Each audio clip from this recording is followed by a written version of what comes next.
Hi, Janet, JDK Counseling. I hope you're all doing well.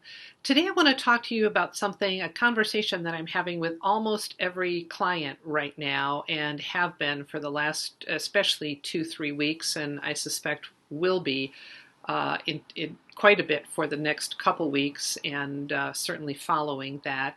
And that's about anxiety in children. Young children, grade school children, high school, middle school, college. Um, we know that even infants can and show signs of anxiety. And with the not normal at all transition back to school and all the questions, the confusion, the angst, the parents and teachers and administrators and everyone trying to make a right decision in an impossible situation. Anxiety is going through the roof right now in many households. And that would be an entirely normal response to an abnormal situation. Signs of anxiety in kids includes increased worrying about the safety of their parents, caregivers, grandparents, their siblings, their cousins, their friend groups, even just kind of globally, children or other groups, but kids worrying about the safety of others in a way that's more than they might usually pay attention to or express. Refusing to go to school and school anxiety. And this may show up in, a lot of kids don't like to get up in the morning and go to school, but this may show up in some real fighting you to go to school and not being able to sleep the night before, starting to do poorly in school when before they were a really good student. Stomach aches, headaches, all the other physical kind of symptoms. Kids can experience panic attacks too. They can experience stress and tension in their bodies, and they don't know how to name that or know what that is. Kids that are either having trouble sleeping, falling asleep, staying asleep, having restless sleep, waking up too early, all signs of anxiety. Being clingy to their parents or caregivers in a way that's different or not age appropriate is another sign of anxiety. It can be panic, signs of panic in little kids, maybe tantrums when it comes to separating from their parents or caregivers. And again, this would be different or beyond sort of the normal separation that a little kid might have or other kids would have.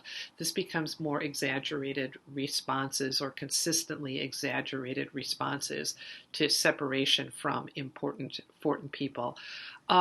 Unwillingness to try new things, to be engaged in anything that's new. Certainly, we're limited in what we can do to go out, but I'm even having conversations where it is safe for kids to go out and either be socially distant or wear a mask, and some kids are choosing to just stay home for fear of either catching COVID themselves or bringing COVID home to their families. We need to know that our kids realize and understand more than we think they do, even if we're trying to protect them from some of this information. Um, and they pick up on our anxiety. So it's important to be truthful with kids about what's going on because there is some real danger. And we need our kids to trust us, that they're not going to minimize some of the real danger that's out there. But how kids manage their anxiety is going to be influenced a lot by how we manage our anxiety. If we get upset and excited and raging about everything, our kids are going to see our stress and are more likely to panic about that.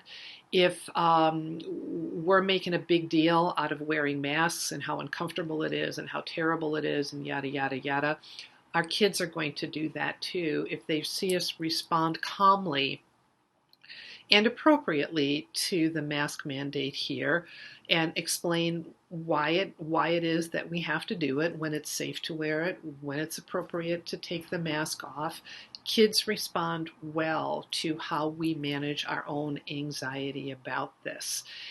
If you notice that your kids are really struggling and you're not sure what to do with that, talk to the school counselor.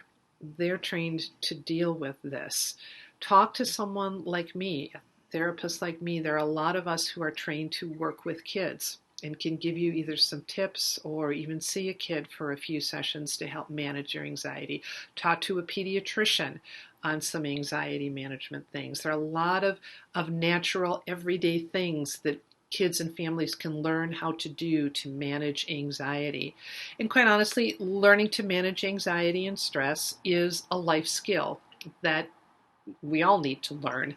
And in some ways, our kids are being forced to learn this much earlier in a way that they wouldn't have learned it. But it's also a positive thing to learn how to manage anxiety. Please forward this to anyone who, excuse me, please forward this to anyone who might find it helpful. If you need some tips or ideas, feel free to reach out to me, Jan at therapysecure.com. Take care, everybody.